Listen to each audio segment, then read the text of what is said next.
বৃষ্টিতে বেহাল পশুর হাট, লোকসানের শঙ্কা ব্যবসায়ীদের। কুড়িগ্রাম জেলা প্রতিনিধি শাওন আহমেদ লেবুর ভিডিও চিত্রে বিস্তারিত।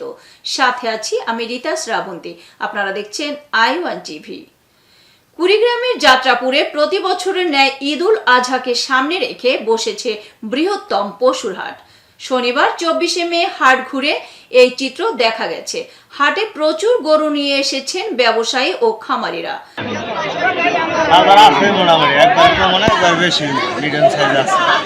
বাজার জমে উঠলেও গত 2 দিনের বৃষ্টিতে এখন বেহাল অবস্থা।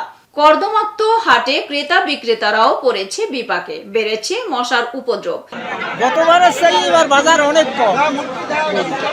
বৃষ্টির কারণে অনেক গরু অসুস্থ হয়ে পড়েছে। শুধু তাই নয়, এই অবস্থায় পশুর দামও কমে গেছে, ফলে লোকসানের আশঙ্কা করছেন ব্যবসায়ীরা।